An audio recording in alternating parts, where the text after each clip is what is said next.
So, very good morning, everybody, and welcome. Now, this is our second session on taking the Aspiration Bodhicitta Vow, and today is almost uniquely focused on refuge, taking refuge, as a very, very necessary part of taking the Bodhisattva Vow.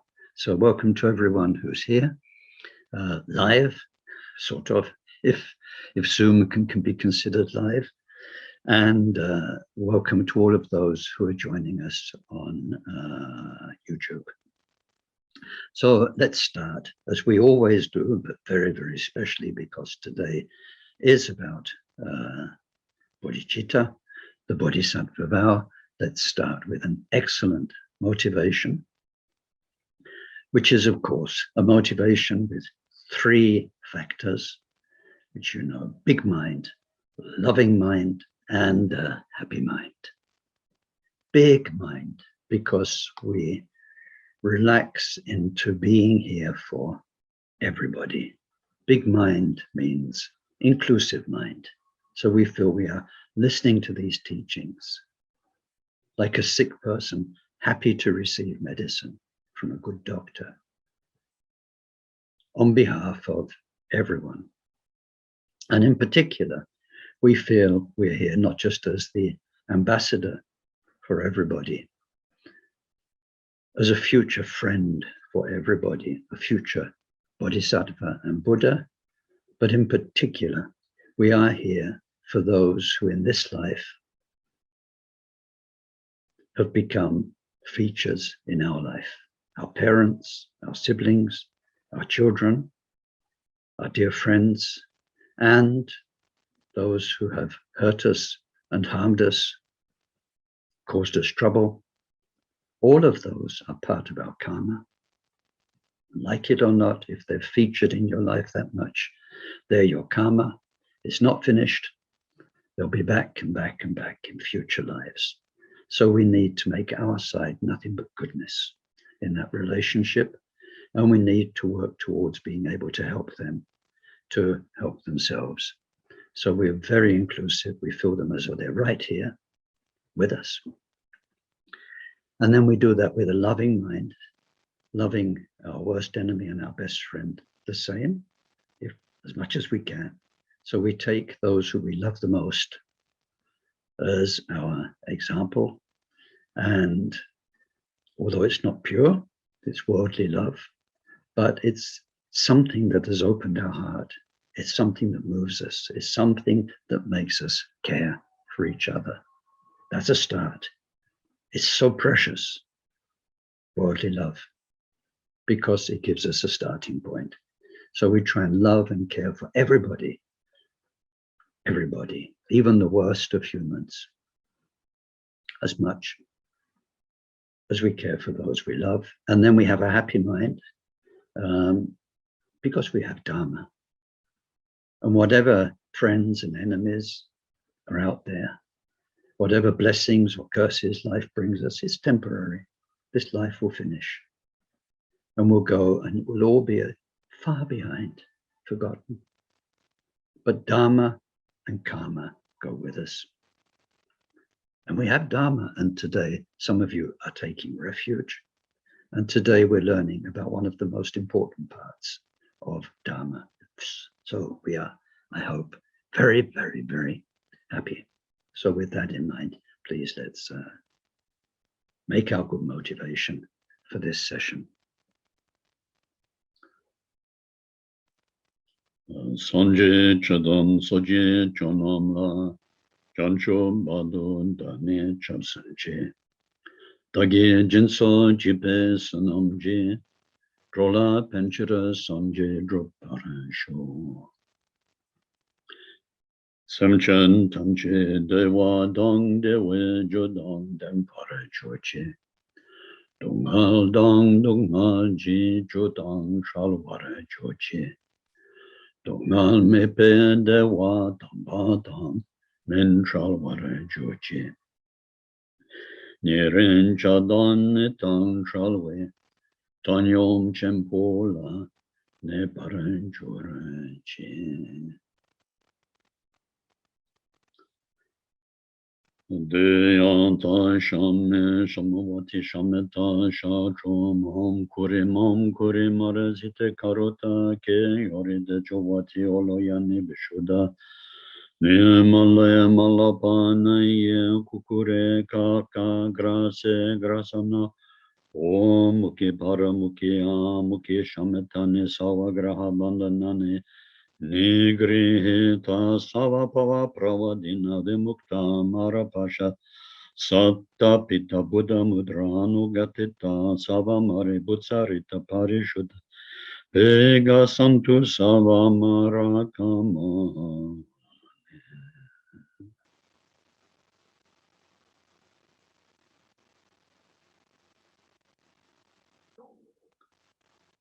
Alden sawe lama rinpoche Dagi chiwara pende tenshola Kadren chempo gone jizonte Kuson tujin adrup Sadhu.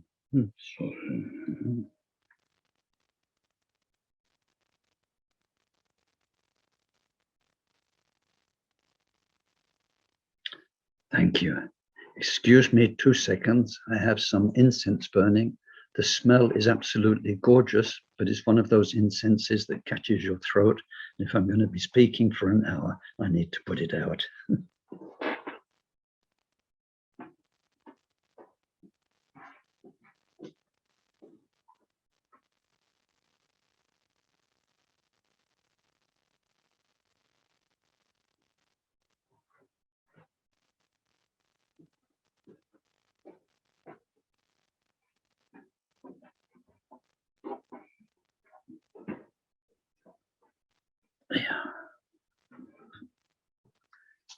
So, refuge. Here we go. Very often I used to have to give an introductory talk on refuge when Akon Rinpoche was giving refuge. And just a moment, I want to check. Good. And to cover the whole thing, he gave me 1 hour, and it was really a race if we cover everything to do with refuge. So we'll cover some of the main points. And I sent you, I hope you got it, Gampopa's small chapter on refuge. So if there's anything missing, or if you want to check stuff out, it's in there. So first of all, how can you say a Western reflection on what's it all about? Because in Buddhist countries, refuge is kind of everywhere. It's taken for granted. It's in the spirit of the people. It's in the culture. And as Westerners, we come to this from our own background and culture and set of what? Set of values. It's very, very much to do with values. Values. What do you value? What do I value? What do people value? Now, this is really, it's interesting. I'd like, if you had time, sometime, for you to really take it as a topic for reflection, for contemplation, with the people you know and with yourself. Just investigate, but what does that person really value above all else? Some people, it's status. They need to be a somebody for whatever reasons, personal, psychological, or their childhood or whatever, but it's very important that they have status, that people look up to them, and the more status they've got, and they can spend nearly all their energy working on that, getting bigger and bigger job in their business and so on, bigger business. It's quite interesting. I've had some friends who developed their business, but then they get to a point where they think, okay, I've done this, and this just takes all my time to keep all of this rolling. So they scale down, less employees, and so that they feel more comfortable. Other people, they just need to go and go and go and go. It's very relevant these days. I don't want to get too diverted, but if you've seen any of Bill Gates's talks to these big meetings, like at Davos, when he talks about what is richness and poverty, you can see that's very much his criterion. It's somebody who is an entrepreneur, is rich, whether they've got money or not. And he said that there are some people who have lots of money, but they're poor people with a lot of money, like lottery winners, and so on. So he gives a talk on where everything is based on, it's very kind of American Wild West. Can you look after yourself and no matter what, get ahead and make money, basically. Some people it's money.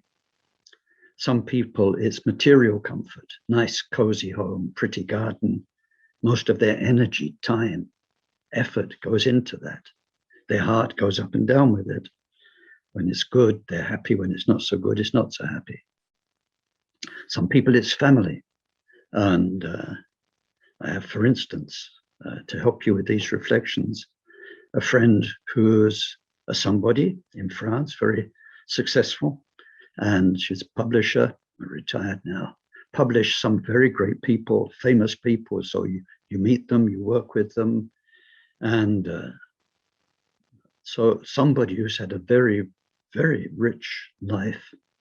But when we sit down and talk, she says, after all of that, I think the only really good thing I've done, she says, I'm rubbish, but the only good thing I've done is to make my daughter. And then a bit later on, when the daughter gave birth to a grandchild. So she really is totally invested in family and in their success and their well-being and the fact of having, and so on. Some people, it's artistic creation. Their whole mind is in art. So there's this question of what do you value? And then from that, what are your values? There is also a question of what do you turn to for help, for protection, for support? So we look around us again and we look at ourselves. What do people turn to? Like when I traveled as a beatnik when I was very young.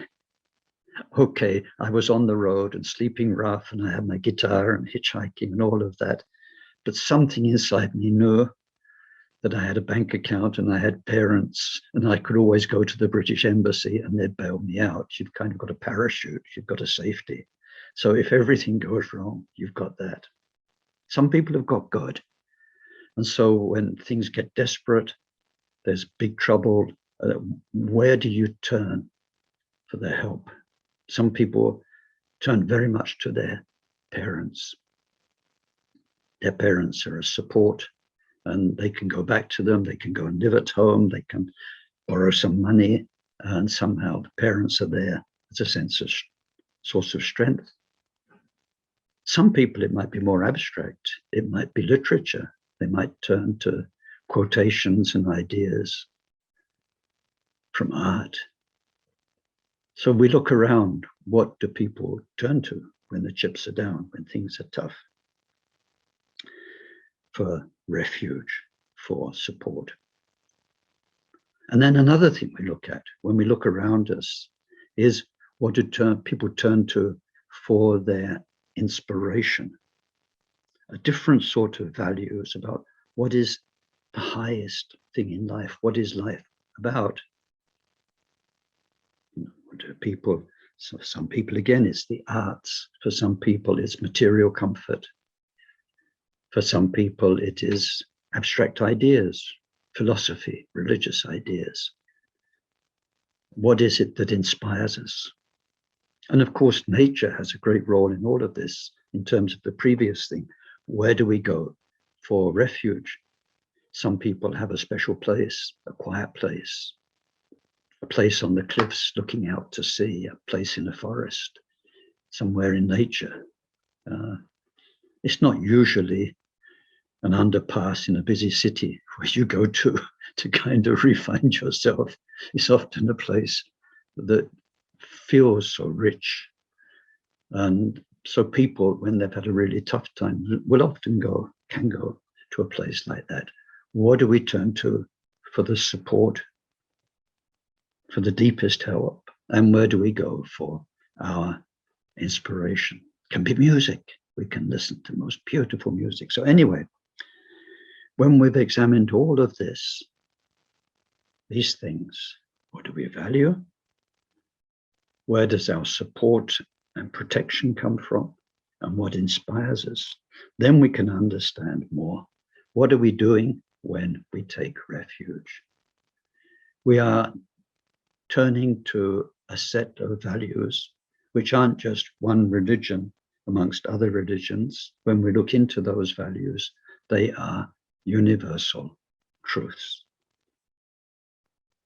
Things aren't impermanent because Buddha said so. Things are impermanent.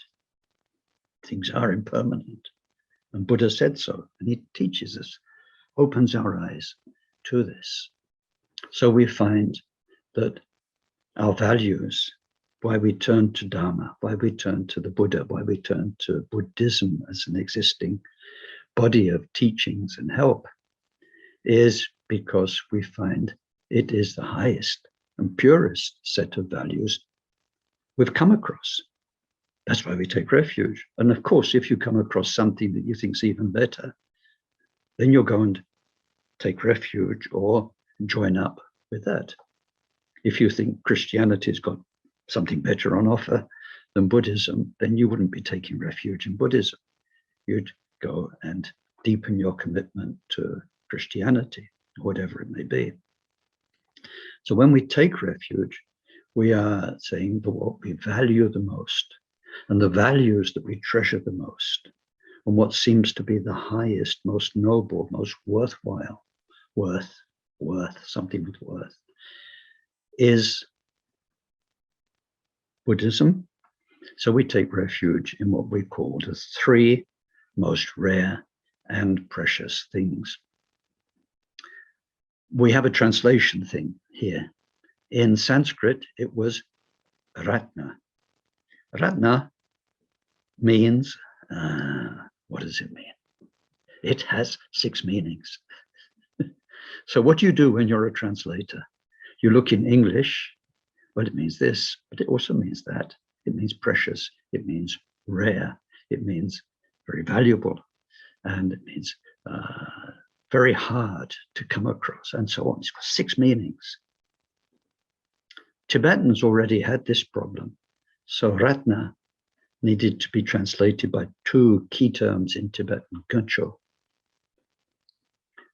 Khen means very rare, and Cho means best of all, the rare and the best. But even then, you only get 2 of the 6 meanings. So then in English, people at the beginning, I suppose, the Theravada translators, translated Ratna as jewels. So Buddhists talk about the 3 jewels. And if you're a newcomer, then, oh, what are they? Sapphire, diamond, emerald. No. Buddha, Dharma, and Sangha, because they are rare, they are difficult to encounter, they are the most precious of things, they are so valuable, valuable and pure in themselves. It's like a most pure gem. There's nothing flawed in there at all. Ratna means that as well. Can't give you number 6 off the back of my head, but it doesn't matter. So in my earlier translations, I put rare and precious, the rare and precious refuges. So because we value them the most, we take refuge in them. But then in terms of protection, what do you turn to when things go wrong? What is your ultimate that you turn to? So then we look at all the things people do turn to, their parents and art and nature and so on. And it says, can they protect you? Well, only so much. Parents can let you live in their home. The bank manager can give you a loan. And nature can give you something. But what are we doing when we actually take refuge? And especially if we're taking refuge in order to become a bodhisattva and take the Bodhisattva vow, we are committed to working with our own mind, with our heart, with our feeling.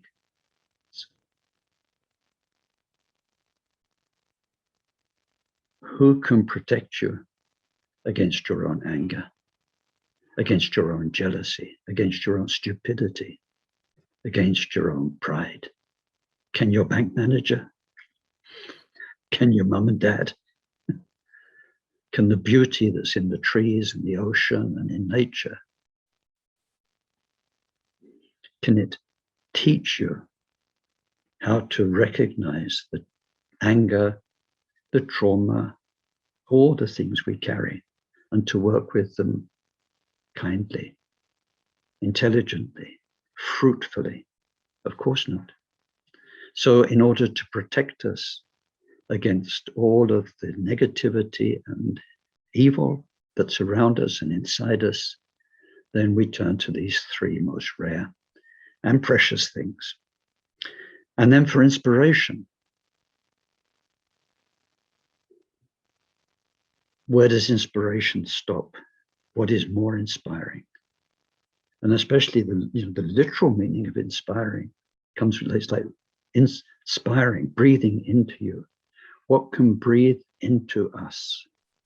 The most wonderful things you could ever encounter, even more wonderful than nature, even more wonderful than art and music, even more wonderful than passing friendship in this world. What can be the inspiration? And now all three of those, what can be most valuable, highest values, most protective, and most inspiring, in a way that will never let you down, that is totally trustworthy. So when we think about it, and this is so important, when we learn more and more what Buddha really is, what Dharma really is, who the Sangha really are, then more and more we come to value them.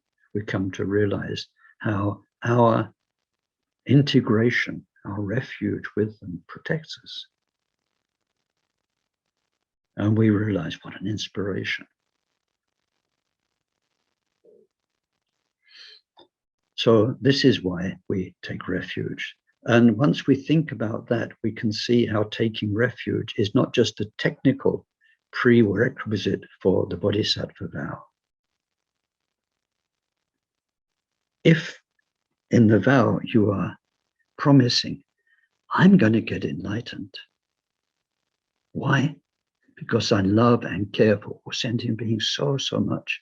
I want to be the very best, have the very best to give them. Now we must expect that to take some time, more than a few hours, more than a few days, more than a few years, and probably more than a few lifetimes.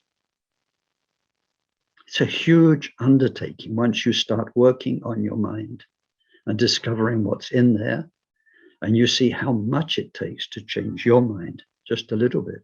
So we were talking about not becoming Buddha, some weird thing, or enlightenment like a light bulb moment. We're talking about taking you, who you are, who I am, and making this mind so totally pure, there's not one flaw left ever. There's no suffering left, ever. And all the most wonderful qualities of mind, love, compassion, wisdom, peace, power to help others. Everything is perfect. So that's a long journey. So we need to entrust ourselves to what we trust. And taking refuge, at first as a ceremony, as a step, but then afterwards, day after day after day, is entrusting ourselves to what is pure, but will never let you down, the three refuges. And that's a trust we need to maintain, because it's the basis for our bodhicitta. We trust the Buddha, and our bodhicitta is, I'm going to become Buddha. We trust what Buddha means, and Dharma's the way to get there. And the Sangha are our friends who help us. So it's a very necessary, whatever you call it, psychological, spiritual part of our journey of bodhicitta. It's not just like you belong to British Airways Executive Club and you get more points, and then you go up from bronze to silver and silver to gold. So you need to take refuge first before you're allowed to be a bodhisattva. It's the whole understanding of where our mind is going. If your refuge gets deeper, you'll become a bodhisattva, whether you like it or not, because the more you understand Buddha, the more you'll be longing to become Buddha. The more you understand how Buddha transcended suffering, the more you'll realize that beings are suffering. We're suffering. And to get them out of the suffering is what we need to do.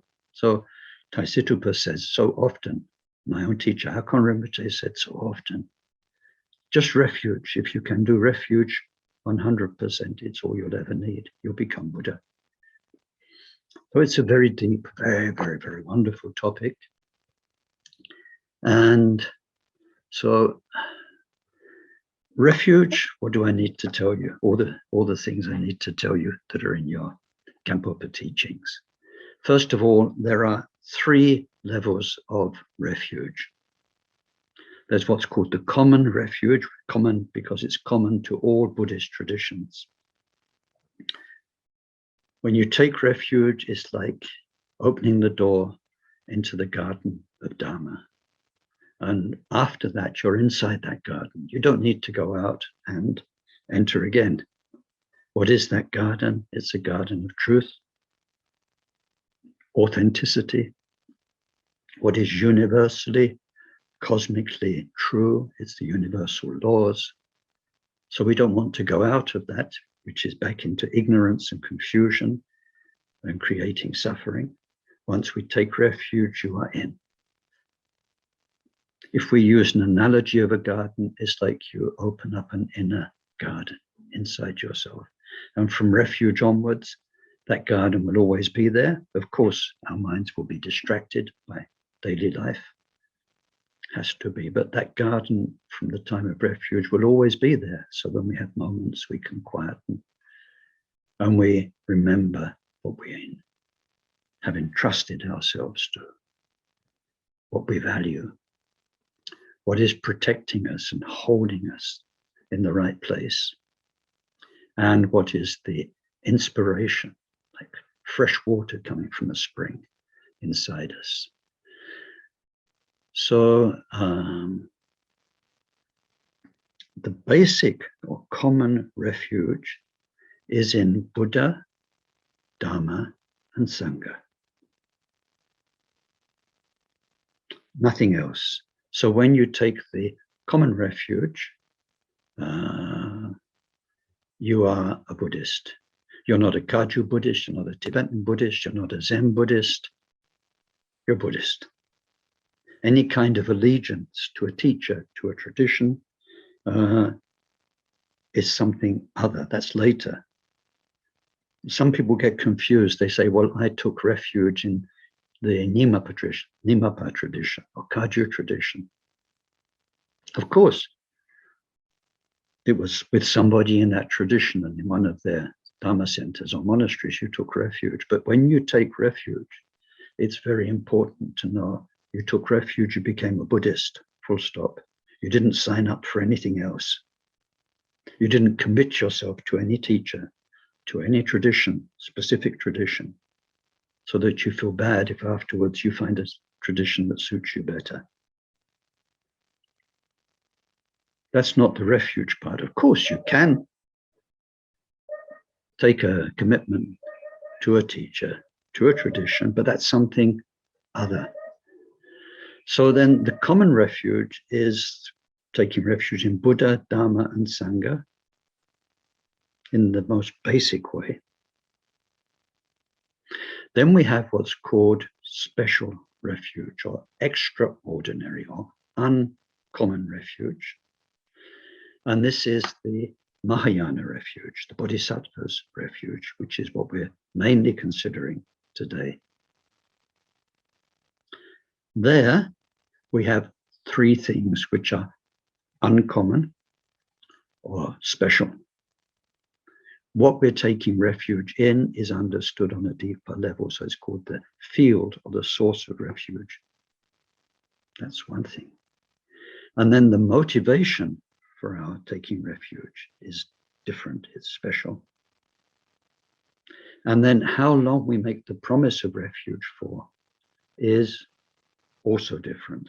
So we'll come back to that, those three things, in a second or two. So common refuge, special or extraordinary refuge of the Bodhisattva. And then there is Vajrayana or tantric refuge, whereby we take refuge in six things: Buddha, Dharma, Sangha. And then a special aspect of the Buddha, because unfortunately we missed Buddha by about 2,500 years and a few thousand kilometers. So even if you had, you went straight away to Bodh Gaya, he's gone. And if you had, you'd need a time machine. So we missed Buddha.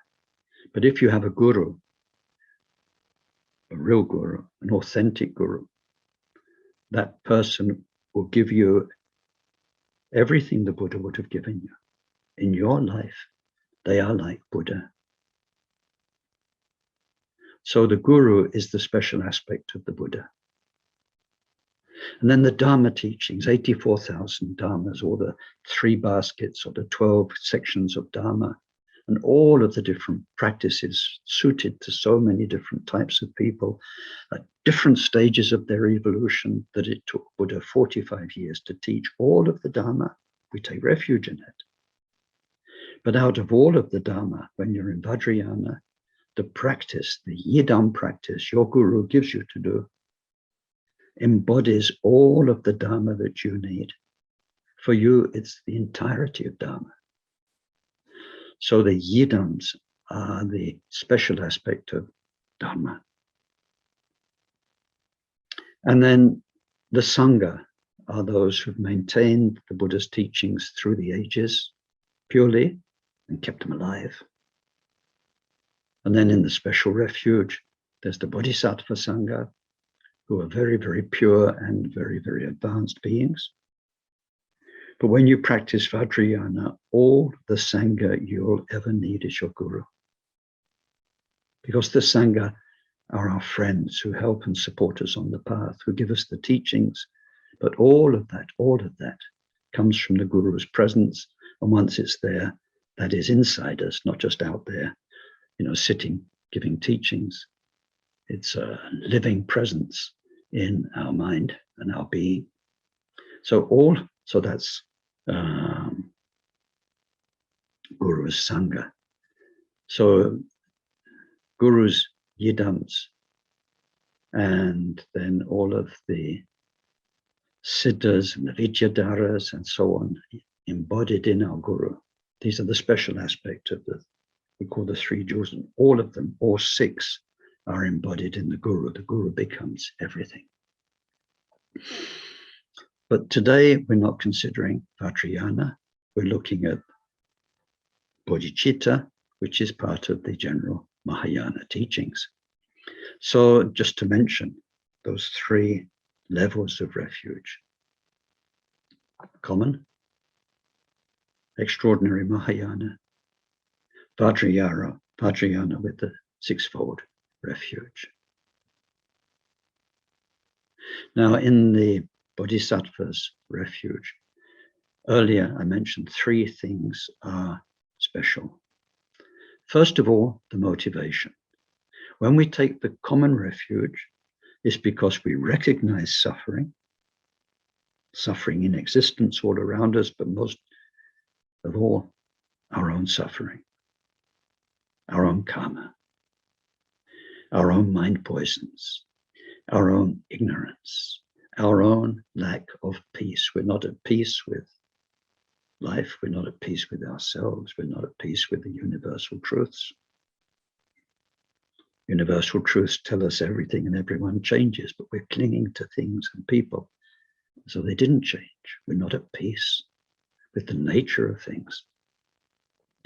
So the common refuge is because we recognize suffering, we entrust ourselves to Buddha, Dhamma, and Sangha to free our own hearts and minds, to free one person, ourselves. That's already wonderful. Wonderful. Those who are bodhisattvas, through many, many reasons that we looked at in the Bodhisattva teachings, their motivation for taking refuge is because they recognize the suffering in all our fellow sentient beings as well as in ourselves. And because we can't bear there to be so much hurt and pain and ignorance and confusion and people hurting each other and hurting themselves in the process, we know something must be done. And we can't go around shouting at people, something needs to be done, you ought to do it. We realize the only place we've got any power is here, to change ourselves. Once we start that, it's blooming difficult. There's no point going around telling people to do what you can't even do yourself.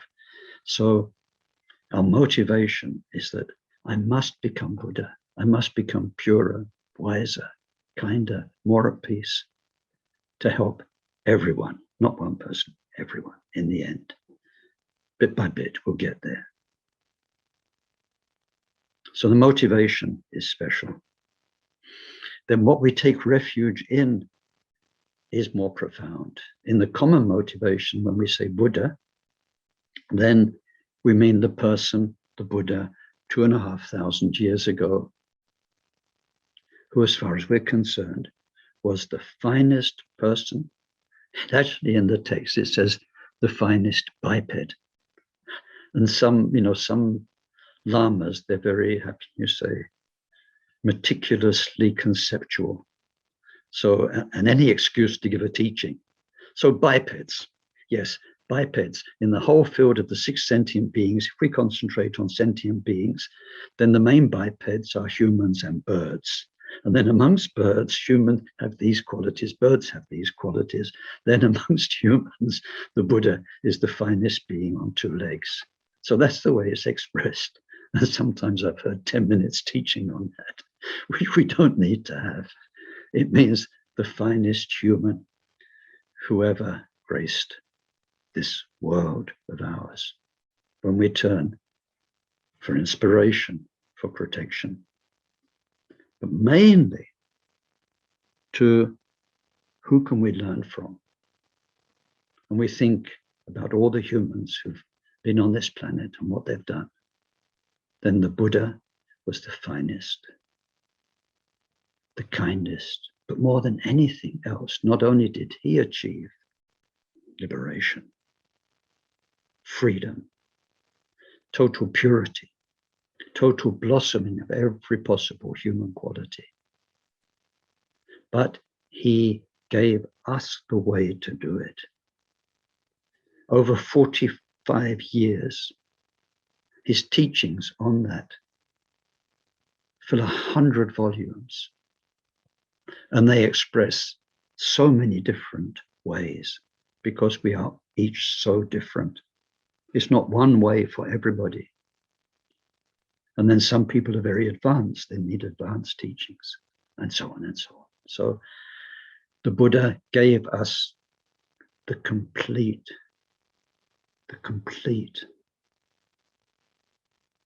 version of all the universal truths. And he gave us all of the various methods for working with our mind, with our karma, with everything we are, so that we can become pure and free. For that reason, when we take refuge in the Buddha, it is mainly as the teacher. And it's one of the words in Tibetan. We have the word Trungpa. Trungpa means the teacher. But it's a very special word for the Buddha. The Buddha taught. And when we receive the refuge teachings, we need to know Buddha is not a savior. Buddha can't zap you and there you are sorted. what Buddha can do. And we see this, it's so true with our own Rinpoches and teachers, no matter how marvelous they are. As the years go by, what matters is that they gave teachings and advice, and that we put that advice into practice. And that's what helps us. And even if we hear the most marvelous teachings and receive empowerments and blessings of all sorts, if we don't practice the teachings, then all of that has value, but not the real value. And there are many, many texts that explain this at length. So the Buddha is the teacher more than anything else, who gives us the way to help ourselves. Like I said before, in other courses, a good teacher wants to get rid of you. Not because they don't like you, but they want you to be so strong and informed and wise that you can look after yourself now. They don't want you to be dependent all the time, looking for more and more. We can't go through our whole lives being like a baby bird with the beak open. We need to learn to fly and feed ourselves, find the grains, know the seasons, know the bushes, know the fruits for ourselves. So Buddha is the teacher, but then in the common refuge is the person of the Buddha, because the Buddha achieved the purest, highest state, and the Buddha taught us. In Mahayana, of course, we still take refuge in the Buddha as the person in history. But then why? Because of what Buddha attained. And we study that as the three kayas. Now, the three kayas is a whole talk in itself, if not more. Dharmakaya, Sambhogakaya, Nirmanakaya. But what the man in India, the prince in India, now he could have been a road sweeper in China. He could have been a bagpipe player in Scotland. The fact that he was Indian, and there is that particular story, is not important. He was somebody in a body. His body died. His Indian body died, just like a Scottish bagpiper's body will die. That's not important, the person. It's what his mind achieved, which is universal. It's nothing to do with any culture, His teachings were expressed in his country's language, in his culture's images. But what he achieved inside is what everyone who will ever become a Buddha attained, the same. It's what you will attain when you become enlightened. Everyone who in the past became a bodhisattva, then a Buddha. Everyone just now who's a bodhisattva becoming a Buddha. Everyone who in the future will become a Buddha will attain the three kayas. It's universal. So what are they? Very, very simply, Dharmakaya is the real truth, the timeless truth, the changeless truth, the basic nature, the changeless nature of everyone and of everything. It is the nature of mind, because mind is what gives rise to everything, our perception of everyone and everything. That basic nature has no form, has no shape, no color, doesn't have a body, an Indian body, Chinese body, doesn't have Chinrezik's body, it doesn't have Tara's body. It has no form. It is pure love. Love doesn't have a form. It is pure wisdom. Wisdom doesn't have a form. It is pure power to help beings, to manifest in all sorts of ways to help them. But in itself, no form. And that Dharmakaya is changeless. Changeless. It always was. It is now. Always will be. It does not change. Does not adapt to circumstances. It's the basic ground nature of everyone and everything that in other religions people encounter. They call it God. They can call it anything. So Dharmakaya That's what Prince Siddhartha became. His mind became totally that one and only timeless, changeless nature. But then when one attains that, then there is a second kaya, Sambhoga kaya, that manifests, and that manifests to those with very open hearts and minds, whose minds are already very stable, and whose meditation experience is opened up so they are receptive. Their minds are in a state of purity where we will call them visions, but they're not visions because they're in the truth and we're in the illusions. For us, when we think about it, you say, gosh, this yogi is having a vision. Whereas they're in fact in a truer state, whereas we're still a bit confused. But in this pure land where life's truths express themselves with all the beauty, the love that's everywhere, the compassion, expresses itself as all the forms of Chinrezig, and so on and so on. All the manifestations of Buddha with a form, with the 32 perfect marks, the 80 signs of an enlightened being, where every movement, every word is a perfect expression that will never fail you. That Sambhogakaya is manifest. Why? It's manifest automatically as an interface with the pure minds of bodhisattvas. So when you're a pure bodhisattva, you will live in a world of visions that are teaching you all the time. Your senses are transformed. How you see things, how you hear things, how you smell, touch, all of it is bringing very wonderful Dharma to you. So we call this Sambhogakaya. Beings who are born in a body somewhere in the 6 realms, from the heavens to the hells, in moments of good karma, their hearts and minds open up also to an expression of this formless Buddha mind, and they will meet teachers, gurus. They will have special moments with nature, sometimes with texts, things that trigger the openness of the true loving mind inside. So we call that Nimanakaya.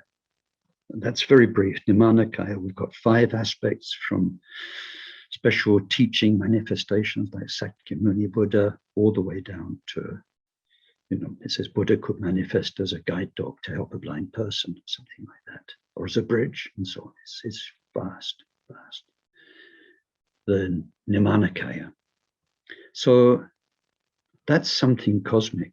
It's the purity of mind that manifests to all the bodhisattvas in one way, and to beings in the 6 realms in another way, because of the automatic interface. Like just now, I can manifest to you as blah, blah, blah, Ken Holmes, talking teacher with, this kind of a get-up. That's what I am for you. And just when I'm doing this, is what I am for me. But it's an interface. It's provoked by your need and what's happening just now. When I sit on my cushion, I'm not this. When I'm in deep meditation, it's not this. So manifestation to help beings. So what Prince Siddhartha became, those 3 kayas, is what every Buddha becomes. It's cosmic. It's not cultural, geographical, historical. And that's really what we're taking refuge in, the 3 kayas.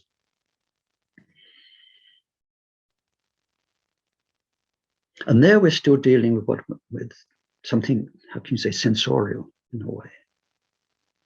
The manifestation to the bodhisattva's eyes and ears, and to sentient beings' eyes and ears, what they see, what they feel, what they experience. You go into a very good bodhisattva's or Buddha's presence, you actually feel your body changes. It's sensorial as well as what you see and hear. But then beyond that, we have a 3rd level. So we've got the historical Buddha, we've got the 3 kayas, But then we have what we call the nature of mind. That is the root of all those three kayas. The nature of mind is the love and the wisdom and the power and the peace. And the nature of mind is its ability to manifest. It is void, yet it manifests as form. It is void, yet it manifests as sound. It is void, yet it manifests as truth communicated, body, speech, and mind. It is the very nature of mind. Now, when we say that third level, why? It's because that nature of mind is the nature of my mind and your mind. So what we're taking refuge in, ultimately, is the truth of ourselves, the truth of being everywhere,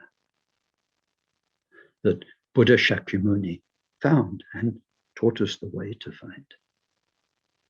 That is the three kayas that all of the Buddhas will find, but it's also what we'll find through the help of Buddha Shakyamuni's teachings given down through history, through the presence of the three kayas. For instance, Buddha Shakyamuni's Nirmana Kaya lived for 80 years on earth and gave us the teachings. And then, like any incarnated in a body form,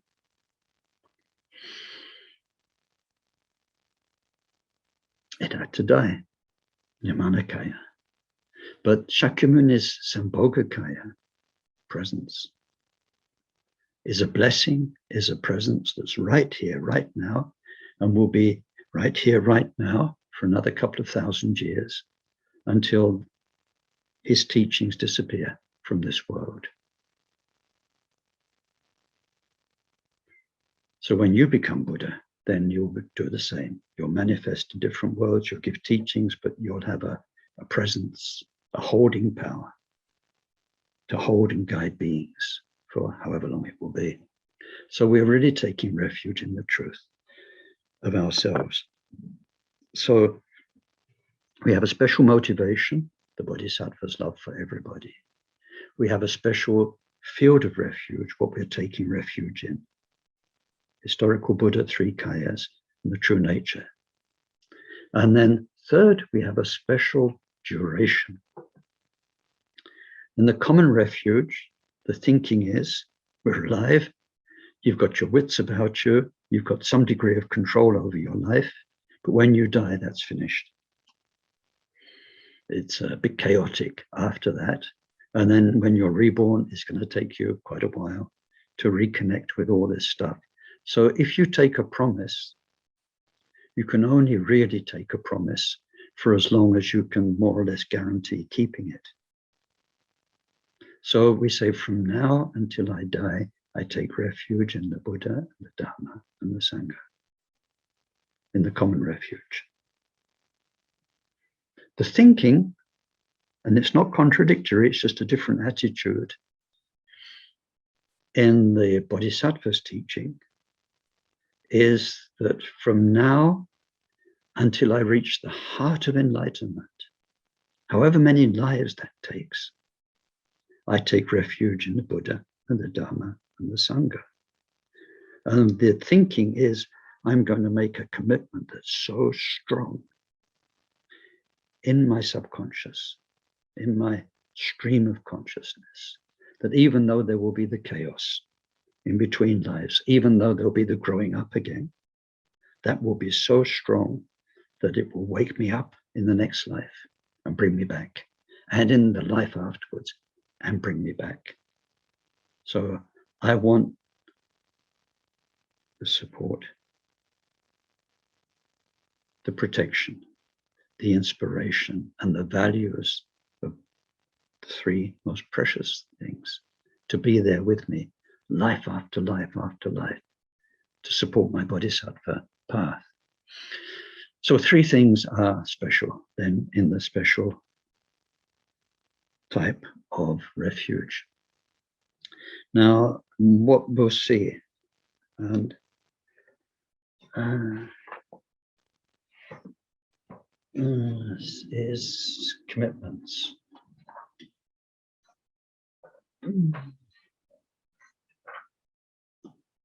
So, because I need to finish soon. Like I said, it's a bit of a rush.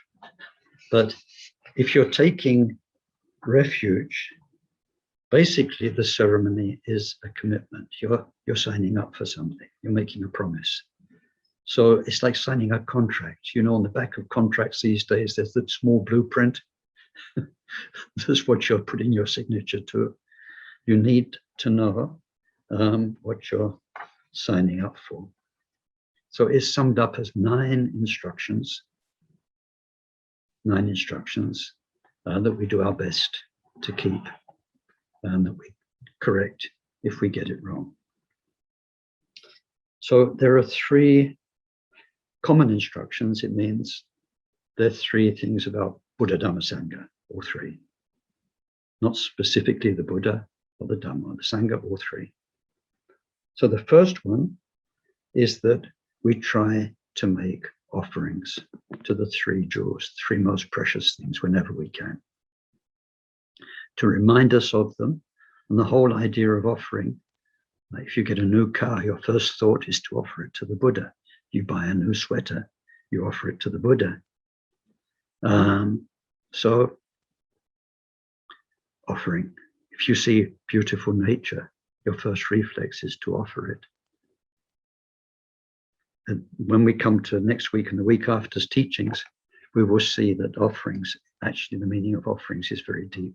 It's about letting go of ego and grasping and possessiveness. But anyway, so it says at least offering the first mouthful of food to the 3 jewels.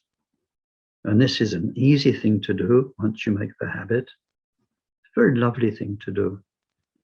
So when you eat, in your mind, just you offer it as mindfully, because you're eating mindfully and you've got the taste, and you're thinking of all the people who grew it, of course, and how fortunate you are to eat, all of that kind of thing that good people do.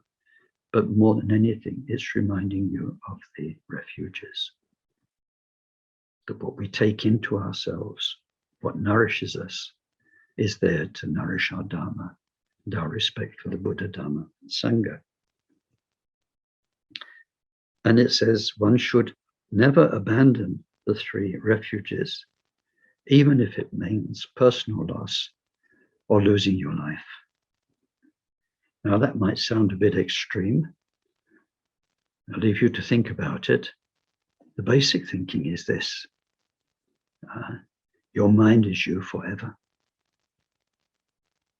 If you've taken refuge, that will be your friend forever.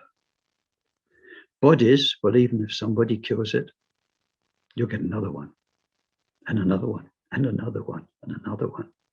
But if you've lost your mind,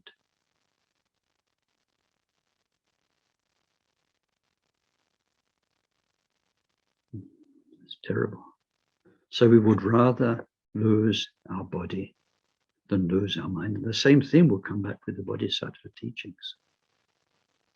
And in the terrible, amazing story of Akon Rinpoche's murder, how he kept his mind and lost his life. And that's something to think about. And let's hope this one's not tested too soon. But it's very clear. It's very much in the thinking of, look, just now we're in this life. We've got all this family work, we've got this body, we've got all the circumstances of this life, but it's one life amongst many. And in all of these lives, we want to get our mind out once and for all into clarity, into something that's so useful and wonderful for everybody. So refuge, very, very important. Then the third thing, we should remember the refuges as much as we can. Bring them to mind, because then it will nourish us. Our minds are habitual, so we need to bring in new, helpful habits. So those are three common instructions, three particular instructions, one for each. So it says when you've taken refuge in the Buddha, then you don't make your main refuge any other person, being, or thing. Not money, it says not local deities, local energies, local spirits, nature spirits, not the divine beings like Brahma or Indra, who are gods now, but they're subject to karma. So when their god life is finished, they'll fall into other states. Our main refuge is the Buddha. Of course, we respect. One can respect and honor.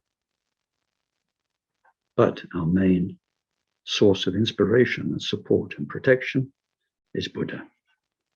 Having taken refuge in the Dharma, we do our very best never to harm anybody.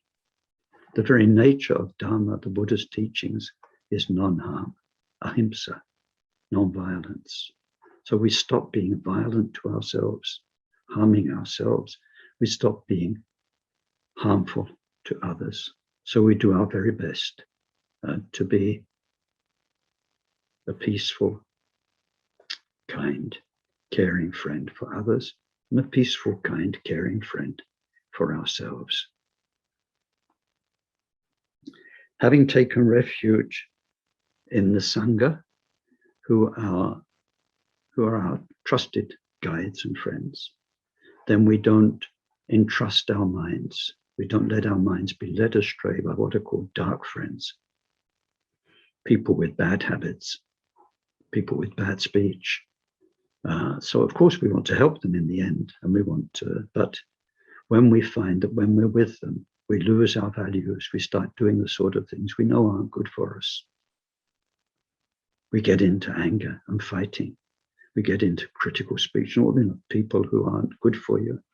Then we make some distance, but more than anything inside ourselves, we recognize the influence, what flows into us through them. And we don't let it take us anymore. We turn our mind to the Sangha and the beauty, the treasures that they give us. Then you've got three specific instructions, which are just reminders to help us on the way, because we're new. As refugees, we are new. So it says, whenever you see an image of the Buddha, you respect it as though it were the Buddha. So sometimes images are really, they can be ugly. They can be not nice at all. It doesn't matter. The fact that it represents the Buddha for us is, when we see one, we just think of the beauty of Buddha, not the clay or the metal or the painting that's there. We're not taking refuge in art forms, beautiful or ugly. We're taking refuge in the reality of Buddha, the three kayas, our own truth, represented by these images. So we always try and show respect. We've taken refuge in the Dharma. So Buddhist texts, it says even a few lines of a Buddhist text, we always keep in a high place, never on the ground, never in a dirty place. We never walk on them or tread on them, put them in places, because our eyes, when we look up, something raises our energy in a respectful energy. And when we look down, it's not a respectful energy. And so not in busy places, in corridors, we put them on a shrine and we treat them with respect. Anytime we see a text, it reminds us the Dharma is what's bringing help to so many people. And then when we see the Sangha is our third refuge. So whenever we see the robes or red and yellow color, it reminds us whether we see monks and nuns behaving badly or not, which they do because they're humans. Sometimes they're not perfect, but we think of the pure Sangha. And we're thankful that these people who are not perfect are trying to make themselves perfect by having taken refuge. So anyway, I think I've said a lot of what I wanted to say. It can't be everything, and I need to leave a bit of time for discussion. And then, of course, today we have a refuge ceremony for those of you who are taking refuge. So what more do I need to say? Very quickly, there's two things I've left out. Dharma, I've said Buddha.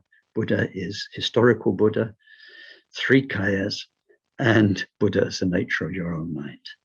3 aspects. Dharma has 2 aspects. The true aspect of realization, the real Dharma, when the truth is just there in your minds, not as words, not as expression, but it's just there. And the true Dharma is called realization Dharma. Dharma is realization. It's made real for you. And then there's Dharma as expression, which is all of the words and the teachings of teachers and so on. Sorry, I'm a bit distracted. The doorbell's going. I'm just wondering if Katia is going to get it or not. She usually, voila, she's got it, good. So then there's all the expression. It can be teachers, lamas, and rinpoches giving you teachings. So it's ideas, it's concepts that help you. Or it can be the texts and so on. But all of those texts and the teachings only express truth. And when our mind goes beyond the words and the ideas and the concepts, and it just is. We're not going to lose it. We call that realization. The realization gives rise to all the words. So 2 aspects of Dharma. Dharma is realization, Dharma is expression. And then the Sangha, there is the Sangha as those who've taken monks, nuns' vows, or mainly those, and kept those vows purely in general. But then there's what's called the Bodhisattva Sangha, which are bodhisattvas who have attained stable realization of the true nature of mind. So now, after a little bit of time for discussion, there'll be a short, simple refuge ceremony that I will help you with. I'm not giving refuge, as I mentioned. I can't give anything. To give it, I'd need to be like Buddha, and Dharma, and Sangha. But I will help you, accompany you in taking refuge. And I sent those who are taking refuge an email about some of the details of this. So there'll be those who are taking refuge. I think there are 6 of you. And then if you've already taken refuge, then of course you don't need to take it again. But 1 or 2 people have said, I would really like to attend because I think this will help me strengthen the refuge I've already taken. So those of you who want to take refuge again can also stay for the last part of this session. But what we won't have is anybody staying just as an observer, because they just like to be there and be part of it. If you're staying, you're taking refuge again, and you'll be repeating the words and the promise after me. But what you won't be doing, if you're taking refuge again, there are 3 things in the ceremony. There's a cutting a little bit of hair, there's a pouring of pure water on your head, and there's receiving a new name. You won't be doing those, you'll just sit quietly in meditation while we do those steps. But I'd ask the rest of you, once we've finished the questions and the discussion, to press the end button and to carry on with your Saturday. Thank you very much. Okay, so let's dedicate for this part. Sonam diye tamche zipani, topnene pedranam pamchine, jega nachi palap, trukpayi, sipe sole, drowa risho, janchup semcho rimpoche, mache panam je chochi, jepa nyampa me padam, kongne kongdu belwarasho.